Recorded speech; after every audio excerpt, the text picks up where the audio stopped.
something is happening in the heavens. There's a shifting, there's a shattering, there's something is going on. It looked like almost like a dimensional shift that was taking place. It's like watching a Star Wars movie and warp speed. Everything just went, just into a streak and then to a flash of light and boom.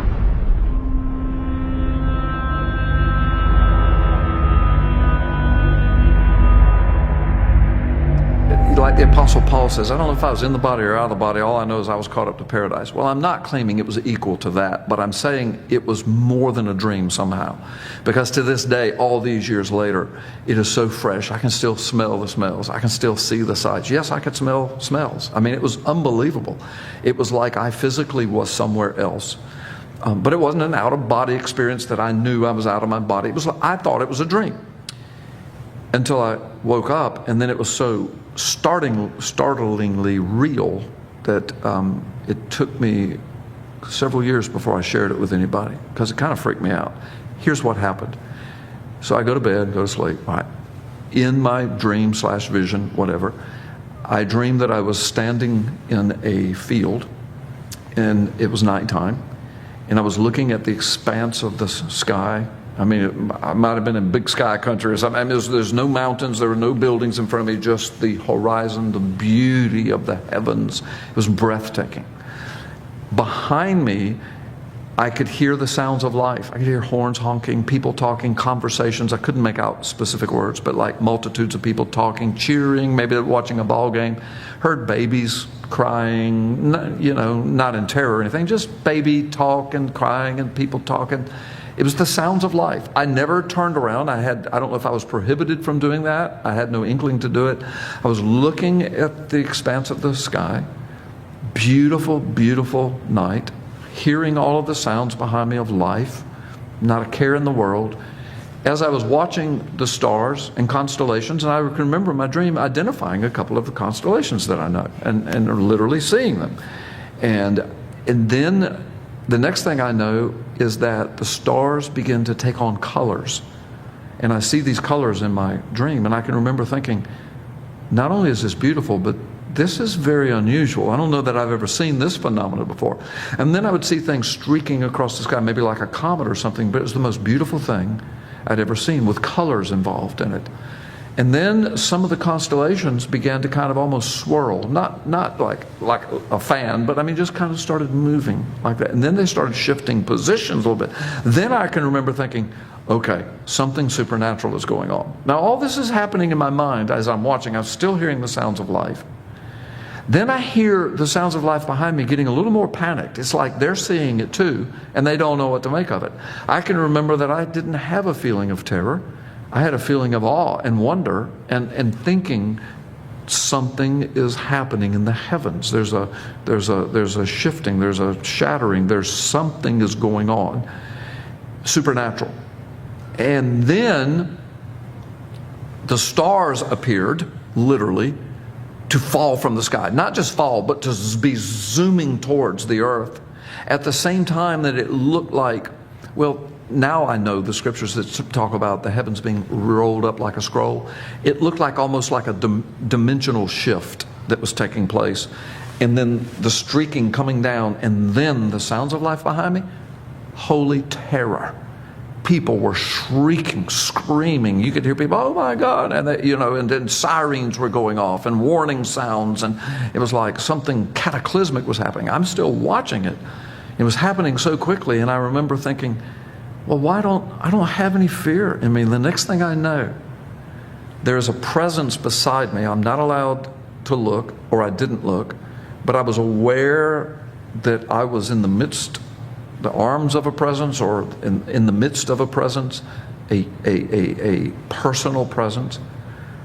And the next thing I know, I'm just being lifted up. And I'm not talking about some kind of cheesy movie of the rapture or anything. It's just, it was real. It was smooth. It was peaceful.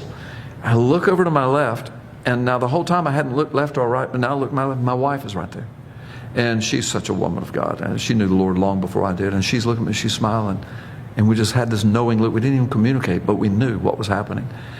And we get whisked up, and the next thing I know, it's like watching a Star Wars movie and warp speed. Everything just went, just into a streak and then to a flash of light, and boom, it was like we bursted through another dimension, if you will, a barrier of some sort. No fear ever. And I'm still aware of this presence, that we were under the control of a benevolent presence. And the next thing I saw was we busted through, I'm just going to call it a dimensional shift. We busted through another dimension, and before me was the most beautiful. It had to be what the earth looked like when it was first formed by the hand of God. The colors were so vibrant. The air smelled like potpourri. I can still smell that sometimes. I saw what looked like villages, beautiful, beautiful little homes, and flowers everywhere. You could hear children off in the distance just laughing, having a blast. People, the peace was overwhelming. The sun was just magnificent. And I can remember asking the presence, is this heaven? Is this paradise? And then I heard the voice, and it just said, this is where you will live forever. Welcome home. And I looked at my wife, she smiled, and I woke up. I was furious. I did not want to wake up. I thought that's got to be what dying is like for a believer. Once you're there, you don't want to go back. I mean, even if there are loved ones behind, somehow it's all going to be taken care of. You don't want to go back, not after smelling and tasting and seeing this. The Apostle Paul said that. He said, look, I'm telling you, your mind can't conceive. Your ear has never heard, your eyes have never seen. And he was caught up to paradise. He's the one that said, I don't know if I was in the body or out of the body, but I went somewhere. And I saw things and I heard things that I'm not even permitted to tell at all. So I had something similar to that happen to me. I'm not comparing myself to the Apostle Paul. My experience was not near as complete or as detailed as his or John's or Daniel's, but that happened to me. Now, it was so real and so profound. It was unlike anything. I thought to myself, before I share this with anybody, if I ever do, I'm going to give it some days and some weeks to see if it kind of goes away. You know how you can have a vivid dream and you think, well, I'll never forget that. And then 3 months later, you don't remember anything. It's gone. Okay. So I just thought, let me just see if that happens. Well, the weeks went by and all I could do was think about it. Not all I could do, but often I would think about this and just kind of like go into ecstasy, just close my eyes. Oh, please let me go back, please. So I caught myself going to sleep at night, saying, Lord, could you take me back there? Just take me back there. But it never happened. I never had anything like that before then. I've never had anything like that since then. So here's what I shared with the congregation. Because now your viewers are listening and say, well, that's pretty cool, but you could just have bad pizza that night, or you could be lying. You could be making this up. So I know that. This is why I didn't share it. But here's what happened. Some years later, I don't know, 3, 4, 5 years later, my wife and I are very close. We have been since we were married. And we try every afternoon if we're together. I travel a lot. If we're together, just sit down, have a cup of coffee, just talk for an hour, just talk. So we were doing that one day, years after my dream. Several times I started to tell her this dream, but I just hesitated. I just thought, I know my wife would believe me, but it's so amazing. How do you describe that? How do you describe that beyond a dream? How do you say it was a dream, but it wasn't? It was more than that. How do you describe that? I didn't know how to put it in words, so I didn't. Well, anyway, years later, sitting down, having coffee, my wife is there, and I said, I got to tell you something that happened to me. And I said, please don't think I'm crazy. And she kind of laughed, well, I already think that, We've known each other since we were 10. So, I mean, we're great buddies. We're having a good time. And I said, so I told her just what I related to you. She's just spellbound looking at me. She doesn't say a word. And I'm thinking, she thinks I'm nuts. But when I finished, these were her words. She said, you need to ask your grandson about his rapture dream. She says, I said, what do you mean? What are you talking about? She says, he's coming this afternoon, and he had it years ago when he was just a little boy. Like maybe 3 or 4 years old, and now he's much older. She says, but he's coming this afternoon to the house. She says, I'm not going to say a word to him. And she said, when he walks in the door, sit him down and just say to him, his name's Parker. Parker, tell me about your rapture dream. And she said, I want you to just be quiet and listen to him. I said, okay. I didn't have it. I said, why are you being so mysterious about this? She said, you're going to love it. You need to ask him. So I'm thinking, well, he's had something similar, I didn't know. So he comes. I ask him, hey, come in and ask him. Said, before we go, I think we're going to go play a little golf that day or something. I said, before we go, I said, sit down for a minute, I want to talk to you. And so I asked him, I said, he calls his grandmother Giggy. That's how he was trying to say grandmother when he was 1 year old, I think, and it just stuck. So I said, Giggy said to ask you about your rapture dream. Well, he kind of snapped his head around and looked at her like, is it okay if I tell him? And he looked back, he said, sure. And he said, I've never told it to anybody but Giggy. And I said, okay, well, she told you to tell me because I've got something to tell you. And he said, okay. First words out of his mouth. Well, Papa, he said, I was standing in a field and I was looking up into the sky. Basically, he describes everything that happened to me. I mean, seriously, he said, he didn't call it the sounds of life. He said, I heard people behind me. He said, it sounded like a big city, but he said, I didn't turn around. I never saw it. I just heard it. And he said, but I'm looking at the sky. And he said, then the stars started moving. And I thought, how freaky is that? And he said, they started changing colors. And then he just describes the whole thing, except he has more detail. He gets it right up to the point where everything's kind of, the dimensions are shifting. The sky, there's like streaks are coming down, like the stars are falling from the heavens. And then he says, but I realized, Papa, that these weren't stars. These were angelic beings. And he says, and we were swept up. And he said, I was swept up. And he said, it was like I was in some kind of like a chariot or something. And he said, and there was an angel that had his arms around the whole thing. He said, I saw him. He said, I talked to him. And he says, and then we were whisked. And he says, and you and Gigi were there. And I think he called it a couple of others, his mom, dad, people he knew. And he said, I saw their faces and we're just going. But he said, but it wasn't a long trip. It was instant. And the next thing you know, he says, we're in, and I forgot what he called it, paradise, I'm going to use the word, in this beautiful place, whatever a small kid would say. And he kind of describes it like me. And then he said, and then I woke up. And I said, and then my wife's over there now, she's got tears, and she said, I told you. She says, y'all had the very same dream. She said, that's impossible unless God's speaking. Well, this story gets more fantastic. So I'm listening to all this. I'm celebrating that. I said, have you told your mom and dad? They said, no. I said, do you mind if I tell them? He said, no, I don't mind at this point. So I told them. They were blown away by the whole thing. Okay, so that's cool. Now it's a family thing. And of course, we all believe each other. Now, my grandson, when he was just little, I don't know, 3 or 4, he didn't know anything about chariots and angels and rapture. But yet, that's the dream he had. And he's describing it now that he's older. He's saying that's what happened. He didn't know anything about mine, so how could he have made up the stars and the colors and the people behind them? And, it's exactly the same as mine. So, but now it's in the family, and we're kind of glorying in it, celebrating in it, enjoying the peace of it, and we're all thinking, what does this mean? And we all kind of came to the same conclusion that God's revealing stuff, because you can get on the internet, read about Jesus visions, that Jews are having Jesus visions, Muslims are having rapture dreams. Some people are seeing hell, some people are seeing heaven. They die, they come back. It's all over the place. And it's just like exploding forward. And people may say, well, maybe people in every generation have had this. Yeah, but not every generation has had a thing called the internet and YouTube and Facebook. And so now it's everywhere. People are talking about it. So I told my family, I said, I don't know. I said, I'm a preacher of the word. We're a minister's family. We all have ministries. And through the mouth of a child, see? Psalm says, out of the mouths of babes, I will, give my praise. Then through the mouth of I'm going to call myself an old man, a pastor, preacher, a grandfather. Your sons and daughters will prophesy. Your young men will dream dreams. Your old men will have visions. Doesn't the Word of God say that? Old Testament and New Testament. So here's this little boy, a child, a son, a grandson, who's prophesying, if you will. Papa, it was the rapture. Okay? I'm an old man. I'm having a vision/dream of something that matches exactly what he has. So we're just in the family. That's all we've told. Then, about 5 or 6 years later, we're just getting on with life. I'm preaching. I'm doing conferences. My son comes with me. He's a grown man. You've probably seen him or met him.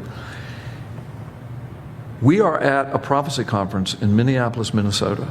It's in the spring. It has snowed that spring. Snows all over the ground. The people in Minnesota are mad about it. I'm loving it.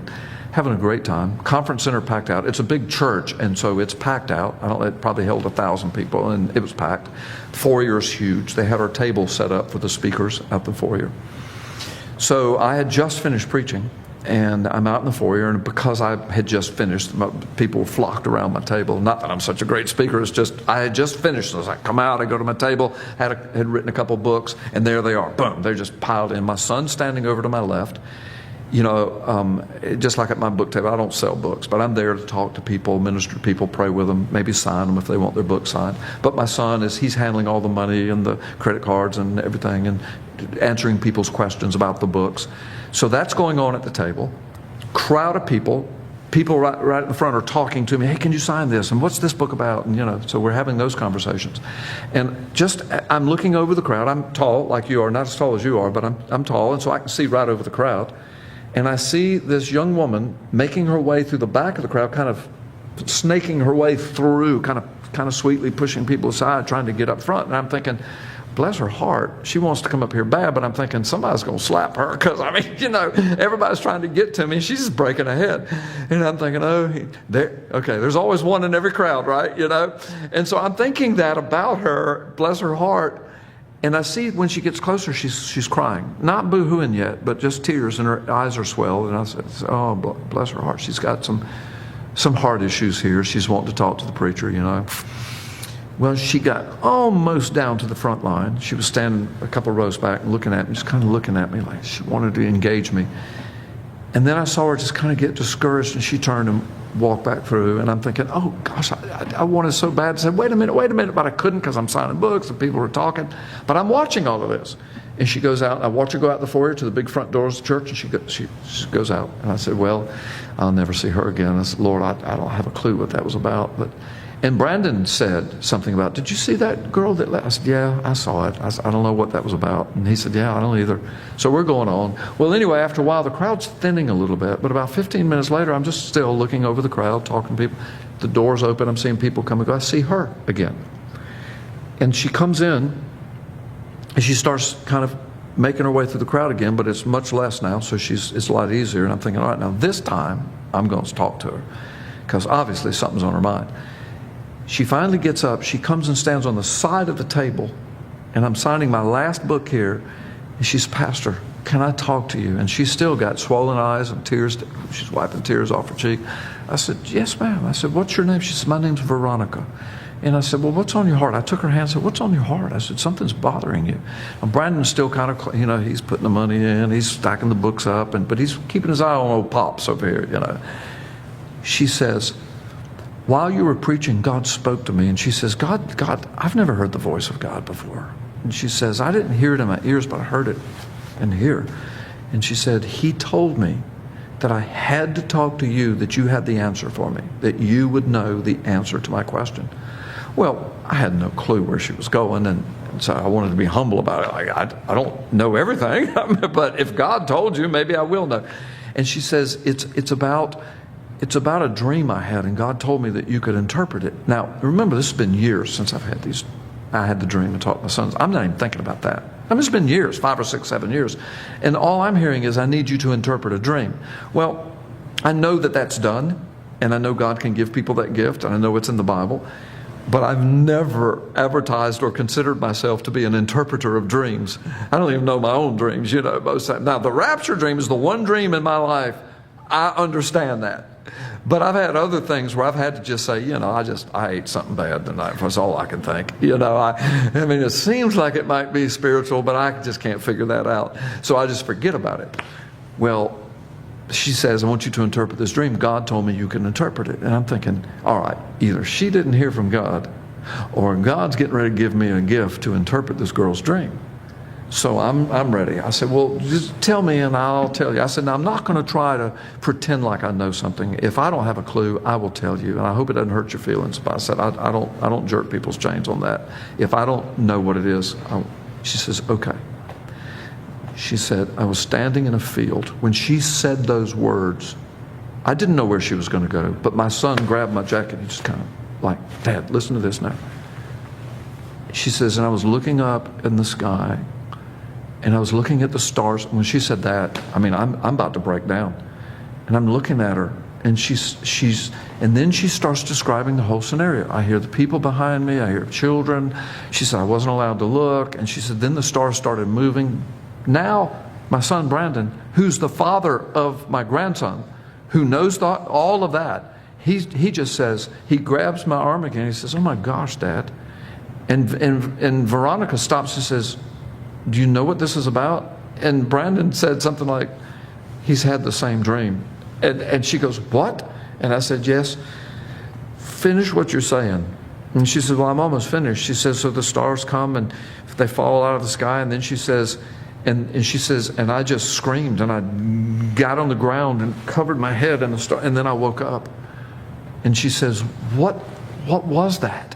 She says, "It was so real. This happened to me months ago." And she said, "I told my husband, and we came to this conference." She said, "I would need an answer to this." She said, "It was so real, I can't get it out of my mind." And she says, "You're telling me you had the same dream?" I said, "Exactly, except my dream went further and I know what it is." And she goes, "Oh my gosh, God did speak to me. You know." I said, "Veronica, I know what the answer is to this dream." And I said, now this is 1,000 people in Minneapolis. I'm from Florida. And she describes my dream and my grandson's dream. And I saw her come and go, and I asked her, I said, "Why'd you leave?" She said, "Well, I got scared. And then I couldn't get to you. And my husband and my children, she said, I've got little children, they're out in the car." She said, "I went out there and just bawled. And my husband said, 'You must go back in. You must talk to him. God told you to.'" So she said, "I finally got up the courage and came back." And she said, "I'm so glad." So she says, "What's the dream?" And I said, "It was the rapture." And I said, "Apparently, I need to talk to you about your relationship with the Lord, because apparently you were getting ready to miss it. Because you were," and she starts crying. She says, "I've just given my life to the Lord recently." And she says, "Yes, I agree." She says, and I need to come back to the Lord. She said, "I've been so far from the Lord." And she says, and that's all I can think is that God's trying to tell me something bad is getting ready to happen if I don't get right with Him. And she said, "I feel like I need to be in ministry." She said, "I don't mean preaching or teaching." She said, "I just need to be investing my life somehow in the gospel ministry." And she says, and I said, "Well, let me tell you what happens after the stars fall." I said, "Those are not stars, those were angelic beings."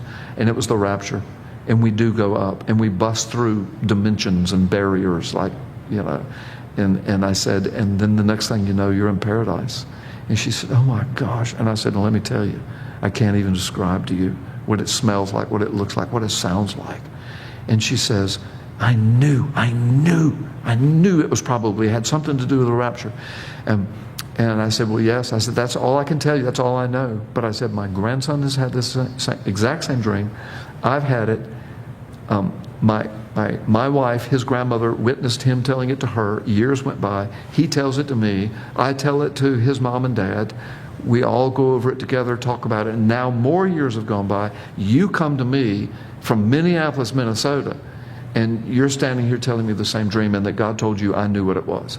I said, "So this is not a coincidence. This is not bad pizza. This is God speaking." And then she said, "Well, I'm not really from Minneapolis." She says, "I come from Peru." And I said, "Peru?" This is what makes the story even more fantastic. I said, "Me and my church have been involved in Peru for 17 years at that point in huge mission work.